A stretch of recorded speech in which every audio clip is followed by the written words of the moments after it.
What's going on, bottom line viewers? It's Mitch here, joined by Dilly Vanilli. Not sure if Kev's going to join us partway through the video. He's yet to give us a response. But anyways, we're here for the Titans, Indianapolis Colts recap from Monday Night Football, week number 6, 2017, 36-22 for the Tennessee Titans. But this was a closer game than the score indicated. It definitely wasn't a 2-touchdown spread for sure. The Titans scored 21 points in the third quarter to make the comeback. Marcus Mariota making the comeback in this game, playing on a hurt hamstring. He makes the comeback in the game as well, and the Titans win it 36-22. We're going to discuss the impact of this victory for the Titans, what happened on both sides of the ball for both teams, how the Colts were able to get up on them, and so on and so forth. Dilly Vanilli, bro, what did you think of this game? Were you entertained? What are some of the key takeaways you took from this one? So I was not able to watch the first half for the most part. I got to see a couple of things. I saw the dropped touchdown catch from Moncrief, but I was there for the second half. I was watching it. It seemed like it was a tale of two halves. The Colts and Jacoby Brissett were able to get some things down the line, down the stretch in the first half, making big plays as Jacoby has done for the Colts. And the second half, they were pretty much non-efficient. They got 2 first downs in the second half for a quarter and a half of football, so that's not very good at all. For the Titans, it looked like Mariota obviously was still a little bit banged up. He didn't do. He only got out of the pocket once when it came to a little scramble, and even then he slid down. That's not usually what Mariota does. So you could tell he had to play the old quarterback style that he's not really used to. But he still went out there, made big plays. He got good receptions from Eric Decker and Rashad Matthews. That kind of helped them win the game. I think they were just more effective in the second half, and their offense showed why they can be a decent to good team in their division. Their defense still lacking in many departments. So a good game, a good finish for the Titans. They got a long road ahead of them, though. Yeah, not a 60-minute game from either team, and I think there's a lot of things to take away from this game. Some positives for the Colts, definitely some negatives. Same for the Titans, some positives, some negatives. They showed good fight, but as soon as, it hit halftime, the Colts were pretty much dominating the game, and even into the third quarter. I was coming in here with a different mindset. I was going to rip apart Dick LeBeau and this defense, and it's still, the defense wasn't great.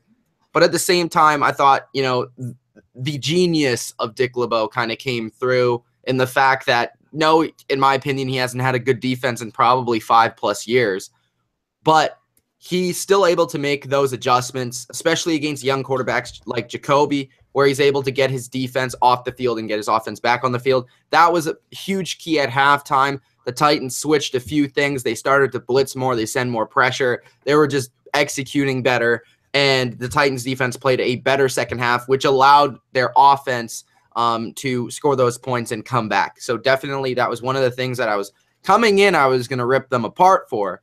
But now I'm kind of saying, okay, there was some good, there was some bad. And that was a lot of the game for both teams. So let's just get into the scoring summary real quick to give you a quick recap in case you missed the game. So the Colts and Titans switched field goals in the first quarter. Suckup, Vinatieri went back and forth. In the first quarter, 2 field goals for Titans, 1 for Indy. Then in the second quarter, a Jack Doyle touchdown on what looked like a play action kind of, play where the tight end came under the line. They faked it to the back, and Brissett hit a wide open Doyle. He caught a pass? Holy shit. Yeah, he caught a pass. Wide open Doyle, going right into the end zone. It was an easy play, nice play design, and Jacoby made the right decision there. The Titans then responded with a field goal, the Colts with another field goal. Then there was an interception returned by John Simon, who I thought had a pretty good game in this one. 26 yards to the house. And then there was another 2 field goals by Tennessee. At this point, Tennessee, I think, had 15 points, and they were just playing field goal game all day long. And Suckup is one of the MVPs for them so far this season, I'd say, one of their best players. He has not missed a kick under 50 yards, I think it is, in a long time. So he is a good kicker. He's underrated. In the fourth quarter, the Titans started to get it going. Their defense forced some mistakes from the Colts. DeMarco Murray ran a 3-yard touchdown in. Then Vinatieri hit a 52-yarder. Twan Taylor got their one huge play of the game, which I've been critiquing and really criticizing the Titans for their inability to really get big plays. Maybe that has little to do with not having their first-round pick, Corey Davis, which I think is one of their more explosive playmakers. But besides that DeMarco Murray, 70-yard run against the Seahawks, there hasn't been a lot of explosive plays, especially in the passing game. And they did get one here in the fourth quarter when they needed it, with a 53-yard touchdown to Twan Taylor. Then a 72-yard run by Derrick Henry, which screwed a lot of people out of some money, I bet. For that's the second time in 3 weeks bad bets has come on to. Yeah, Colts plus 7. They were probably pretty pissed. Yeah, piss off Vegas. Yeah, bro, that's pretty nuts. So that was a scoring summary. If you did miss the game, like you said, a story of two halves. Going through the stats, we can see that Jacoby Brissett didn't have a bad game, didn't have a great game. 21 for 37, 212 yards and a touchdown. Honestly, I thought he had one of his best performances I've seen him, even though his numbers weren't as good as some of the games, like the game against the Browns or whatever. He was putting the ball on the money play after play. He was making the right decision. He didn't really make many mistakes. He was hitting guys down the field. He was hitting guys in stride. His arm looked really nice. His legs looked good. I thought he made a lot of plays in this game. And you can really tell that Jacoby isn't just a kid that he doesn't just fit in a system and not make plays and just, take what the defense gives him, but he actually makes plays on his own with his feet and with his arm. And you could definitely see that in the first half for sure. Some of the receivers, Moncrief, I thought had one of his best games of the season, even despite a couple of drops in the game. But he was open a little bit in the game with 67 yards. Doyle, despite having what I thought was a bad game, for fantasy purposes, a touchdown, 7 catches, 50 yards. That's pretty good. Turbin, 4 catches, 37 yards. Also on the ground, had 3 carries for 3 yards. But a couple of those are the short yardage, 1-yard runs that they really need. Kamar Aiken, 2 for 21. T.Y. Hilton was quiet in this game, 1 for 19. And we'll talk about the corner that played him. And Frank Gore, 10 for 49, 4.9 yards per carry. They were able to run the ball with some success. Marlon Mack, 2 carries for 18 yards. I think in the fourth quarter, they should have went to that a little bit more. Because they averaged a pretty good average in this game, over 5 yards a carry, I would say, including, Mack had 9 yards a carry, and then Gore had 4.9, Brissett had 3, and Turbin had 1. So they were pretty good on the ground. What do you think of the playmakers for the Colts overall, Dylan? I saw the second half, and they were trying to get this down the field. I liked how Jacoby Brissett was playing. I think he had a pretty good game overall for the most part. Don't know where T.Y. Hilton was. I think he was on the milk carton tonight. I don't know where he was. In terms of Moncrief, I like the guy as a receiver. He's a solid second threat. Dropped that 1 touchdown, like you said, but still a good receiver, good talent, got open a lot, made some big plays. That long of 23 helped. Doyle, I don't even know how he got 7 catches, because the way I was looking at him on the field was terrible. He lost 1 fumble, almost lost the second one if it was a catch.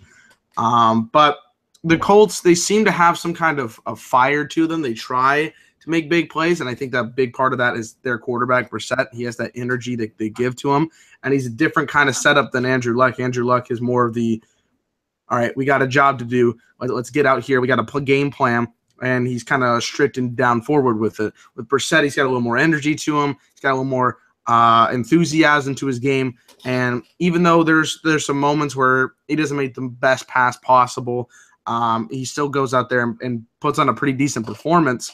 I think this might be one of his best games. I guess the Browns game was probably his best one, but I would put this right behind it. I think first half he did pretty solid. Second half, just not enough to get it done, but still played decently well.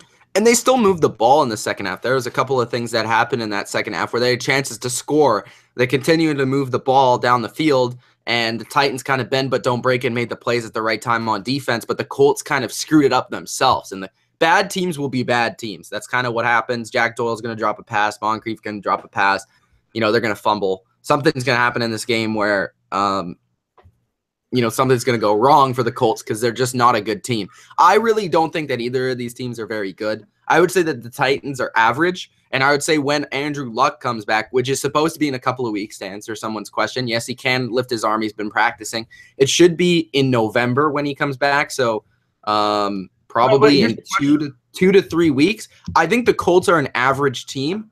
I think both of these teams – I think the Colts could be better than the Titans if they have Andrew Luck because they both have bad defenses. The Colts are actually 32nd in the league now for points, and that's not very good. I kind of nailed that on the head before the season. Everyone, including myself, thought that Colts defense would be one of the worst. I called them the worst in the league, and so far they're living to that billing. I did too. The Titans, we expected maybe they would take a step forward on defense, but it seems like their issues that were their issues last year are still their issues. Their secondary can't cover consistently. They can't get a consistent pass rush. In the first half, we saw that huge, big time. The Titans couldn't even touch Jacoby Brissett, and he was making throws all over the yard. So, I mean, both these teams are pretty average to me. I think with Andrew Luck, the Colts might even be a little bit better, to be honest with you. But I think they're like right beside each other. I think these are like 7 and 9, like 6 and 10 to 8 and 8 teams, in my opinion. Well, here I have a question to throw out here. Do you even put out Andrew Luck this season? I'm throwing that out there. I know. He wants to play, but I guess it's not really up to him. It's up to the ownership. It's up to the coaches. But like, you have to win a couple more games in order for me to be like, let's do it. Yeah. I think if they would have won this game, a lot of people would have been talking like the Colts have a chance for the playoffs. But the thing is with the Colts is they are 2-4, and the Titans are 3-3. So I mean, if the Colts can stick around these next couple games, maybe go 1-1 the next couple of games, and I think that the Texans are 3-3 as well. Yes, Texans, Jags, and Titans are 3. Yeah, so all these teams are 3-3. So the Colts are not out of it. So, I mean, a team in this division, looking at their records right now, could win the division at like 9-7, 10-6, logically, right? So, if he comes back in weeks, then maybe they'll give him the shot. But if he's not ready by November, I think that it's probably wise to just sit him down, considering that this team needs a lot of help, especially on defense. Well, okay, so their next 3 games are against the Jaguars at home, against the Bengals in Cincinnati, and against Houston in Houston. I think those are 3 games that I think Andrew Luck will still be missing. But once those 3 games are out, if they go 2-1, if they beat the Jaguars and the Bengals and then maybe lose against the Colts, I think there's a decision there. But I think – I said the Texans, they'll beat themselves. They'll beat themselves. No, they have been doing that this year. They've done that twice. There you go.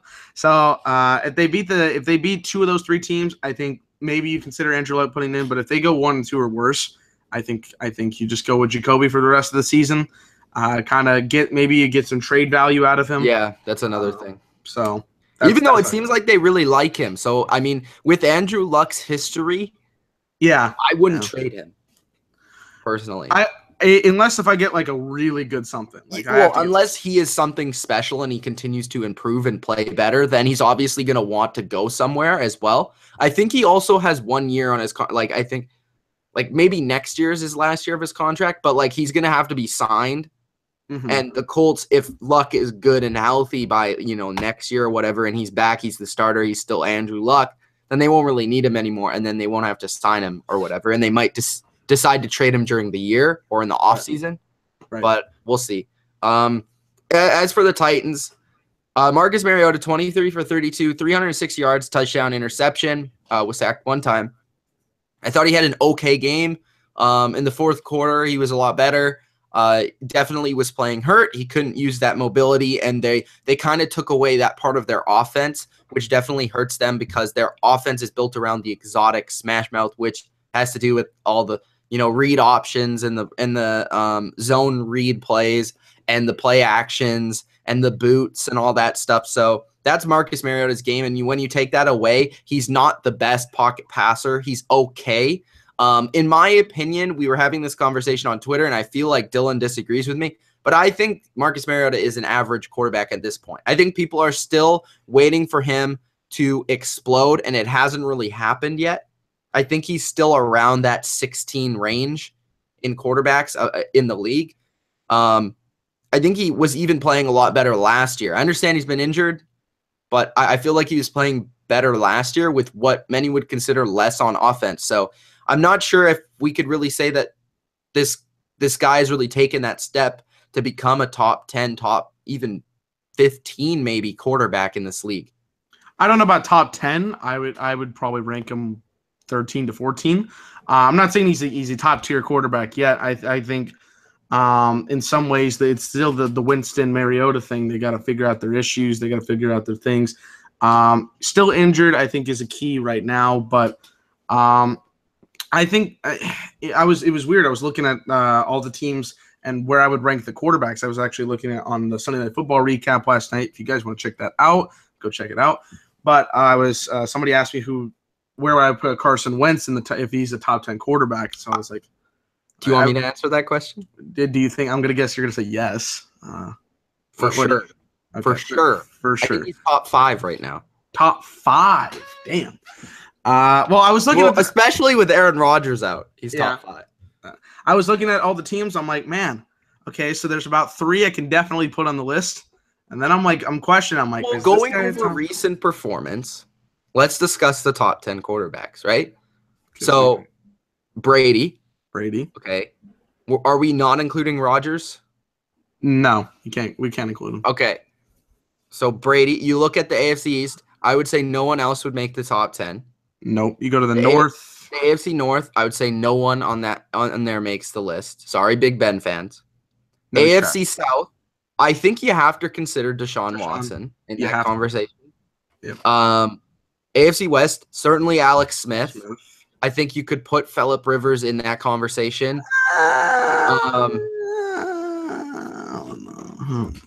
I think he's in that conversation. I don't know. I haven't ranked it yet, but that's only 3 quarterbacks I even brought up. I'm not putting Derek Carr there this year. He has not played well. No. Trevor Siemian had a couple good games, but is faded. So we'll see. Carson Wentz is in that for sure. For sure. Kirk Cousins, for sure.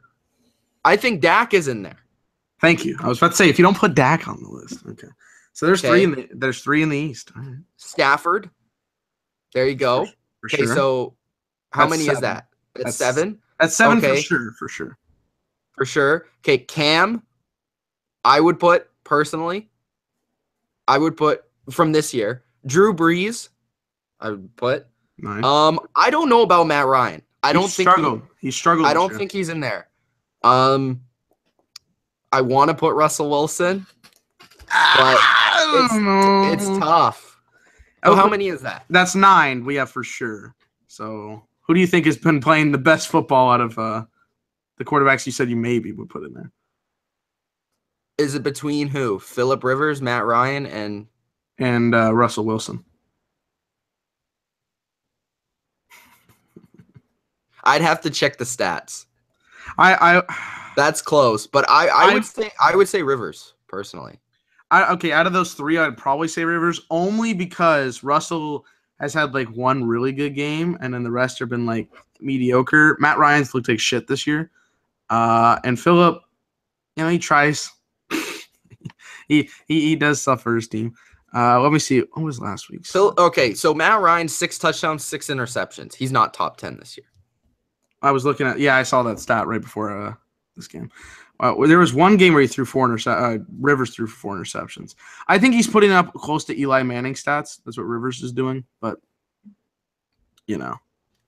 he's still doing good. Yeah.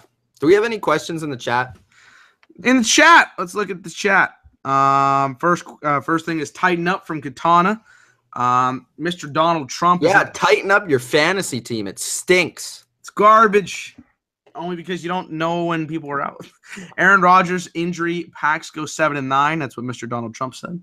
I said today that they all go 6. They'll go 5-11 to 7-9. What do you think about Mr. Mike McCarthy's comments on the QB situation today? Didn't he say that he's had Hundley for 3 years? He said he's had Hundley for 3 years. He's had the other guy for 2 years. And then somebody asked him. This is how I feel. Somebody asked him I about don't Kaepernick. think they should go and get a quarterback because without Aaron Rodgers, they're not winning anything. So they might as well just not get a quarterback. Hundley, I don't think is that terrible. I think he's a decent backup, and he's a young player. But like, no quarterback on the street are you gonna get, and he's gonna walk in there, and the Packers are gonna go to playoffs. What about Kaepernick, baby? What happened? I like Kaepernick, but no, they've got Aaron talent. Rodgers is the Packers. Without Aaron Rodgers, the Packers aren't a playoff team. No, and here's the problem: they've got a lot of injuries besides him. 3 of their 5 offensive linemen are banged up. Quentin Rollins is out for the year. They've got a lot of injuries. No. And I like honestly, there's probably only 3 or 4 quarterbacks in the NFL that could play on the Packers and could take the Packers to the playoffs. Dak. No, I'm kidding. Not Dak. Yes, bro. Let me tell you, bro. They still have good receivers, but no. The thing is that if they were playing in like the AFC South, they might be able to win some games. They're playing in the NFC North, where they have the Vikings and the Lions up their ass.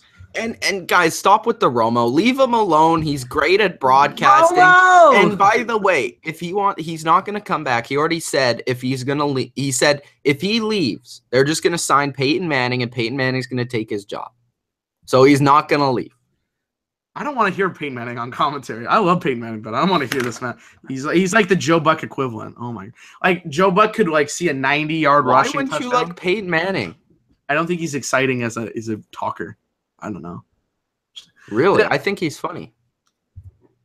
He was funny at the ESPYs. I'll give him that, but I don't know. Because the color commentator has to show the personality. I don't know if he can. All right, I think he would be good. Hey, I love Manning, bro. But Romo, just keep my boy Romo there, all right? He can take over Chris Collinsworth, all right? Katana says this has nothing to do with football, but 2 people brought it up. Raw was pretty good tonight. You guys need to watch the main event. Really good to hear. Good to hear. I will be watching them from the YouTube clips, except for the match. I'll watch the full match. Bodo says Mark Gattagos and 31 NFL teams are suing the New England Patriots and the rest for collusion stemming from the call. It's in the rule, bro. I still think they actually made an NFL Network video explaining why it was what it was. Wait, today? Wow, yeah. I gotta check that out. It's so obscure. If I called it on the field, I wouldn't have called it a fumble, but it's the rule. It was bad, but I don't know. I don't know if it was bad because it was, but it wasn't. Like, it was a tough call in my opinion. But like, if I was to call that on the field, and like people blaming that call, like for them losing, like wouldn't that just have tied the game? No, actually, they would have still been down by 3. So the thing is that what they're saying is the next drive the Patriots had, they went 3 and out. The Jets made a field goal on their next drive, so it would have been a tied game there. Yeah, Patriots, it would have been a tied game. Patriots went 3 and out there, right after. It's not like it was the last play or like the last drive and that happened. You know what I mean? Well, still, even then, the Jets still had a chance to win the game because they were going. That's what I'm saying. That's what I'm saying. It was still a shitty call, but I'm gonna say that. TMB says this division is ball sack. If luck comes back, they can win the division. Again, like I said, it comes down to the next 3 games. The Texans are gonna win. I think they will as well. Yeah. Deshaun Watson, 12 touchdowns, 13. He's leading the league. He has 15 touchdowns. 13 in the last 3 games. He didn't even start the first game, so that's impressive.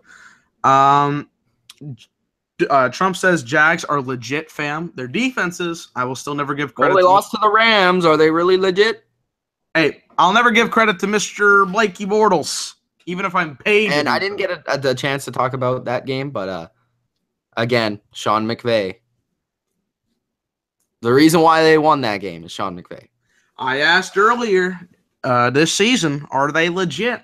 They're looking legit. If Cooper Kupp makes that catch, they're 5-1. Just saying. And they still got to play the Seahawks later this season. So, in Seattle, that's going to be intense. That's going to be a flex. That's going to be a flex Sunday nighter if that's late in the year. I'll have to check that out. Because that was a really good first game. Yeah, came down to the last play. So shit.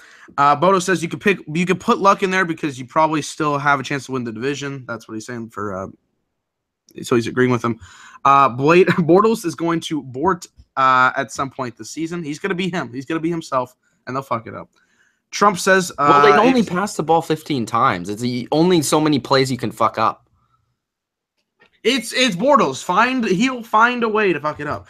I will still say, though, Ben Roethlisberger threw more touchdowns to the Jags than Mr. Blake Bortles. If I was the Jags, I would find a quarterback. That's what I've been saying. We've been saying this for years, but I mean, I would offer like a lot for Jimmy Garoppolo. I feel like the Jags would be an AFC championship team if they had Jimmy Garoppolo. Jimmy G to the Giants. AFC Giants? South to the Giants. Eli Manning's got to go. I don't want him to the Jags. Yes. God, I don't want to ever see him on my squad again. Then we'll at least get to see him versus Peyton or Tom Brady once a year. AFC South, first place Texans, second place Jags, third place Titans, fourth place Colts, Mr. Trump says. Oh, let's talk about this. Bridgewater just got cleared to return today. How do you feel about that? He's he still needs time to practice. He hasn't played in like 2 years. He'll still be out for 3 or 4 weeks, but he's back to practicing. So that's good. Good for him. I like Bridgewater. He's a nice guy. I hope he comes back. I think they're massive threats if he gets back to what he's been doing. Oh, again, for sure, especially with Aaron Rodgers out. But Bridgewater was never great, so let's not like. No, but he was in the top 15. I would say so. No, I wouldn't say that. You serious? I would say he was around what Bradford is. Maybe a little better. Bradford broke the NFL record for exactly. So exactly. You're saying something good about the guy. Exactly. Cutler or Bortles? Which quarterback will we have? Cutler because Bortles just at least Cutler beat the Falcons. Cutler got 17 points down. That's true. He got the Chiefs. By the way, that happened 1 week before they play the Patriots. I was so excited for that game, and I'm like, well, fuck. They just lost to the Dolphins, so they blew a 17-point lead. What is Atlanta's record? 3-3 or 3-3? Yeah. Or 3-2? No, 3-2 because they were off. They were on a bye last week. Okay. Cutler because it's gonna be an awesome. I can't wait to do that game. I can't wait to watch it. It's in New England. Atlanta? It's in New England. Ooh, okay. All right. That's a steamroll. It'll probably. I hope that'd be amazing. No, I want a good game. But this is gonna be a good game. It's gonna be hard fought. I think. I want a banger. I want the Sunday night banger from last year too. Seahawks Patriots rematch. I want the same thing. Yeah, that had to follow up one of the best games of the last 15 years, Cowboys Steelers, and it did do so. Yeah. It was, bro. Yeah, Coach agrees with me, bro. Bodo says when Smith has to win a game, he's awful trying to come back. I'm guessing he means Alex Smith. I've said that many times, but I think he's been better this year. But again, I'm not with AC. I'm still not sold on the Chiefs. You got to show me something in the playoffs first. And by the way, if they play the Steelers in the playoffs, I'm pretty convinced the Steelers would beat them twice. Oh, and remember, the Steelers have their number. Well, remember last year we saw it. They blew them out the Steelers blew out the Chiefs, and then they won in the playoffs in Kansas City. And then they got field goal after field goal after field goal. So you never know. TMB says I can't even drop Aaron Rodgers on my fantasy team. Fuck ESPN undroppable list. Just wait a week until he's out, and then he'll be droppable. I gotta go pick up another person. I'm the fantasy league. I'm 5-1, and I've had to drop everybody. I'm gonna go pick up Kenny Stills this week. I gotta get another Kenny Stills. I gotta get a flex receiver, man. Like I've got people on the bye this week. I'm trying to trade for Alvin Kamara, but I don't think that's gonna work. This may be all right for the Packers. They can really tank and get a good lineman. I think they need. They've already won 4 games, so. Well, they could still get a top 10 pick. I think they'll land somewhere around 15. But I think like they need a lot. They need linebackers. They need I don't know. Maybe they need a pass rusher. I guess. I think their offense is pretty good. Mm-hmm. I mean, if they could get like a stud running back, that might help, but I don't think that would be worth it. I think they need to go defense 100%. I would say their safeties are solid, but I would probably go like corner or linebacker for the Packers in the draft. Ronald Jones to the Packers. No, that'd be cool. Yeah, they need defensive help. They really do. Especially after everybody leaving the offseason, they're getting hurt. So honestly, I don't like saying this, but like in my opinion, I guess it was wide open, but I don't think the Packers were going to win the Super Bowl this year. So it could be a blessing in disguise. It could be. If they get a high pick and they get a stud. Hey, I already said that they weren't going to be a great team. I already told. Again, didn't expect good. They're good. They were a top 2 team in the NFC. I don't think anyone was disputing that with Rodgers. No, for sure. Who would we have as the number 1 team if we were to make power rankings right now? I would still have the Chiefs. We'll give our top 5s. I think my top 5 would be Kansas City, Philly. After that, it's tough. But I think I would have New England and Pittsburgh, and then I feel like I'm forgetting. I think I would have Carolina 5th. Are you forgetting the Eagles? I said Eagles 2nd. 2nd? Okay. Yeah. Yeah, Kansas City, Philadelphia, Patriots. Steelers go in 4th because they won this week in good fashion. 5th, who would I have 5th? Maybe Carolina. I mean, they're still 4-2. Yeah, I think I would probably put Carolina. That would probably be my top 5. Telling you, number 6, maybe switch Carolina with New England because they beat them. So I'd go. Okay, that's fair. I think I would go Kansas City, Philly, Carolina, New England, Pittsburgh. A sneaky number 6 is the Rams. Just saying. Yeah, that's tough for me to put the Rams there, to be honest with you. No, they're in the top 10. I have no idea where they're in. Yeah, they're in the top 10. I was just gonna put that there. Again, another suggestion to watch Raw this week. Hey, I mean, shit. How is this? Hey, this might be helping the system now that we're watching it on Friday instead of Tuesday. Tell Mitch my pick method. Flip a freaking coin. Yeah, that's what. I'm gonna do that this week. Pull him out of a hat, bro. I'm doing that this week. 100%. Guys, the title is gonna be Mitch flips a coin. It's gonna be. Guys, I was 4-10 this week. What the fuck? Everybody else was at least 500. Pissed. Imagine Doug Peterson versus Andy Reid in the Super Bowl. Well, buddy, that ain't gonna happen. Somebody's gonna choke.